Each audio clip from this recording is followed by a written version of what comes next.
ಮಿಲೆಟ್ಸ್ನ ಉಪಯೋಗಿಸ್ಕೊಂಡು ಒಂದ್ಸಲ ನೀವು ಈ ರೀತಿ ಖಾರ ಪೊಂಗಲ್ ಮಾಡ್ಕೊಂಡು ತಿನ್ನಿ. ಪದೇ ಪದೇ ಮಾಡ್ಕೊಂಡು ತಿಂತೀರಾ, ಅಷ್ಟು ಟೇಸ್ಟಿಯಾಗಿರುತ್ತೆ. ಬನ್ನಿ ಈಗ ಖಾರ ಪೊಂಗಲ್ಲು ಮಿಲೆಟ್ಸ್ನ ಉಪಯೋಗಿಸ್ಕೊಂಡು ಹೇಗೆ ಮಾಡೋದು ಅಂತ ನೋಡೋಣ. ಒಂದು ಬೌಲ್ಗೆ ನಾನಿಲ್ಲಿ 1 ಕಪ್ಪಷ್ಟು ಆರ್ಕ ಸಿರಿಧಾನ್ಯ ತೊಗೊಂಡಿದ್ದೀನಿ. ಇದನ್ನು ಇಂಗ್ಲೀಷಲ್ಲಿ ಕೂಡೋ ಮಿಲೆಟ್ ಅಂತ ಕರೀತಾರೆ. ಸೊ ಈಗ ಇದನ್ನು ಚೆನ್ನಾಗಿ ವಾಶ್ ಮಾಡಬೇಕು. ಒಂದು 4-5 ಸಲ ಚೆನ್ನಾಗಿ ವಾಶ್ ಮಾಡಿ ನೀರು ಹಾಕಿ 5ರಿಂದ 6 ಅವರು ನೆನೆ ಹಾಕಬೇಕಾಗತ್ತೆ. ಯಾವುದೇ ಸಿರಿಧಾನ್ಯ ಆದರೂ ಅಷ್ಟೇ, ನೀವು ಅದನ್ನು ಅಡುಗೆ ಮಾಡೋದಕ್ಕಿಂತ ಮುಂಚೆ 5ರಿಂದ 6 ಅವರ್ ನೆನೆಸಿದ್ರೆ ತುಂಬ ಒಳ್ಳೆಯದು. ಅದು ನೆನೆಸೋದ್ರಿಂದ ಬೇಗ ಕುಕ್ ಆಗುತ್ತೆ, ಅದರಲ್ಲಿರೋ ಫೈಬರ್ ಅಂಶ ನಿಮಗೆ ಚೆನ್ನಾಗಿ ಸಿಗತ್ತೆ. ಅದ್ರ ಜೊತೆಗೆ ಡೈಜೆಷನ್ ಕೂಡ ತುಂಬ ಈಸಿಯಾಗುತ್ತೆ. ಅದಕ್ಕೋಸ್ಕರ ಯಾವುದೇ ಮಿಲೆಟ್ ಆದ್ರೂ ನೀವು 5ರಿಂದ 6 ಅವರ್ ನೆನೆ ಹಾಕೋದು ಒಳ್ಳೆಯದು. ಈಗ ನೆಂದಿರೋಂಥ ಚೆನ್ನಾಗಿ ತೊಳೆದಿರೋಂಥ ಮಿಲೆಟ್ಸಿಗೆ ನಾನು ನೀರನ್ನ ಹಾಕಿ ಒಂದು 5-6 ಅವರ್ ನೆನೆ ಹಾಕ್ಬಿಟ್ಟಿದ್ದೀನಿ.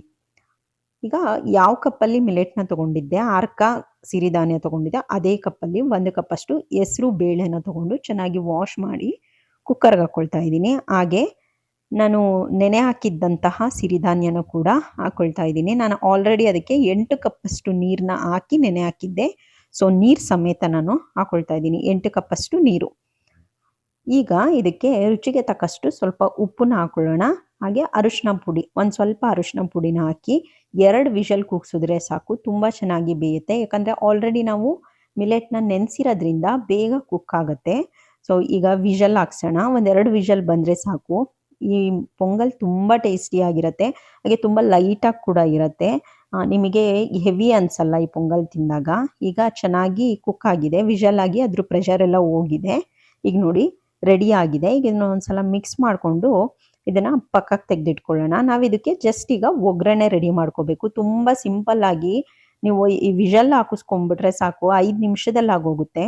ಒಂದು ಪ್ಯಾನ್ನ ಇಟ್ಟಿದ್ದೀನಿ, ಅದಕ್ಕೆ 1 ಟೇಬಲ್ ಸ್ಪೂನಷ್ಟು ತುಪ್ಪನ ಹಾಕ್ಕೊಳ್ತಾ ಇದ್ದೀನಿ. ನೀವು ಬೇಕಿದ್ರೆ ಎಣ್ಣೆ ಕೂಡ ಯೂಸ್ ಮಾಡ್ಬೋದು. ಚೆನ್ನಾಗಿ ತುಪ್ಪನ ಸ್ಪ್ರೆಡ್ ಮಾಡ್ಕೊಳ್ಳೋಣ. ಈಗ ಇದಕ್ಕೆ ಸಾಸಿವೆ, 1/4 ಟೇಬಲ್ ಸ್ಪೂನಷ್ಟು ಸಾಸಿವೆ, 1/4 ಟೇಬಲ್ ಸ್ಪೂನಷ್ಟು ಜೀರಿಗೆ, 1/4 ಟೇಬಲ್ ಸ್ಪೂನಷ್ಟು ಪೆಪ್ಪರ್ನ ಹಾಕ್ಕೊಳ್ತಾ ಇದ್ದೀನಿ. ಮೆಣಸು, ಕಾಳು ಮೆಣಸನ್ನ ಬೇಕಿದ್ರೆ ನೀವು ಸ್ವಲ್ಪ ಕ್ರಷ್ ಮಾಡಿ ಕೂಡ ಹಾಕೋಬೋದು. ನಾನಿಲ್ಲ ಹಾಗೆ ಹಾಕ್ಕೊಳ್ತಾ ಇದ್ದೀನಿ. ಈಗ ಇದನ್ನು 1 ನಿಮಿಷ ಹಾಗೆ ಲೈಟಾಗಿ ರೋಸ್ಟ್ ಮಾಡ್ಕೊಳ್ಳೋಣ. ಇದು ರೋಸ್ಟ್ ಆದಮೇಲೆ ಇದಕ್ಕೆ ಸ್ವಲ್ಪ ಗೋಡಂಬಿ ಹಾಕ್ತಾ ಇದ್ದೀನಿ. ಪೊಂಗಲಲ್ಲಿ ಗೋಡಂಬಿ ಹಾಕಿದ್ರೆ ತಿನ್ಬೇಕಾದ್ರೆ ಸಿಕ್ಕಿದಾಗ ತುಂಬ ಟೇಸ್ಟಿಯಾಗಿರುತ್ತೆ. ಸೊ ಹಾಗಾಗಿ ಗೋಡಂಬಿ ಹಾಕ್ಕೊಳ್ತಾ ಇದ್ದೀನಿ. ಗೋಡಂಬಿ ಕೂಡ ಸ್ವಲ್ಪ ಫ್ರೈ ಆದಮೇಲೆ ಸ್ವಲ್ಪ ಕರಿಬೇವಿನ ಸೊಪ್ಪು, ಇದನ್ನು ಕೂಡ 1 ನಿಮಿಷ ಫ್ರೈ ಮಾಡ್ಕೊಳ್ಳೋಣ. ಈಗ ಇದಕ್ಕೆ ಹಸಿರು ಮೆಣಸಿನ್ಕಾಯಿ ಹಾಕ್ಕೊಳ್ತಾ ಇದ್ದೀನಿ. ಸಣ್ಣಗೆ ಹೆಚ್ಚಿರೋಂಥ 1 ಹಸಿರು ಮೆಣಸಿನ್ಕಾಯಿ. ನಾನಿಲ್ಲಿ ಒಬ್ರಿಗೆ ಆಗೋಷ್ಟು ಕ್ವಾಂಟಿಟಿ ಮಾಡ್ತಾ ಇರೋದ್ರಿಂದ ಎಲ್ಲ ಇಂಗ್ರೀಡಿಯೆಂಟ್ಸ್ನು ಕಡಿಮೆ ಹಾಕ್ಕೊಳ್ತಾ ಇದ್ದೀನಿ.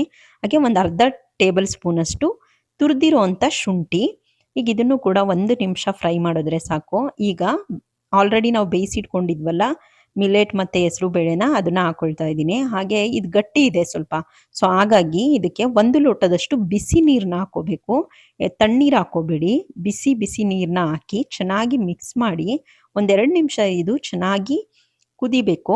ಈಗ ಇದಕ್ಕೆ ಸ್ವಲ್ಪ ರುಚಿಗೆ ತಕ್ಕಷ್ಟು ಉಪ್ಪು ನೋಡ್ಕೊಂಡು ಹಾಕೋಬೇಕು, ಉಪ್ಪನ್ನ ಅಷ್ಟೇ. ಉಪ್ಪನ್ನ ಹಾಕೊಂದ್ಸಲ ಮಿಕ್ಸ್ ಮಾಡಿ ಲಾಸ್ಟಿಗೆ ಕೊತ್ತಂಬರಿ ಸೊಪ್ಪನ್ನ ಹಾಕಿದ್ರೆ ಟೇಸ್ಟಿಯಾಗಿರುವಂಥ ಪೊಂಗಲ್ ರೆಡಿ ಆಯಿತು. ಇದನ್ನು ನೀವು ನೈಟ್ ಡಿನ್ನರಿಗೆ ಕೂಡ ಮಾಡ್ಕೋಬೋದು. ಡಿನ್ನರಿಗೆ ಮಾಡಿಕೊಂಡ್ರೆ ತುಂಬ ಲೈಟಾಗಿರುತ್ತೆ, ತುಂಬ ಬೇಗ ಕೂಡ ಡೈಜೆಷನ್ ಆಗುತ್ತೆ. ಸೊ ಪೊಂಗಲ್ ರೆಡಿಯಾಗಿದೆ, ತುಂಬ ಟೇಸ್ಟಿಯಾಗಿರುತ್ತೆ. ನೀವು ಕೂಡ ಈ ರೆಸಿಪಿನ ಟ್ರೈ ಮಾಡಿ, ಹಾಗೆ ಹೇಗಿತ್ತು ಅಂತ ಕಮೆಂಟ್ ಮಾಡೋದನ್ನ ಮರಿಬೇಡಿ. ಹಾಗೆ ಯಾವುದೇ ಪೊಂಗಲ್ ಅಥವಾ ದಾಲ್ ಕಿಚಡಿ ಇದನ್ನೆಲ್ಲ ನೀವು ಬಿಸಿ ಇದ್ದಾಗಲೇ ತಿನ್ನಬೇಕು.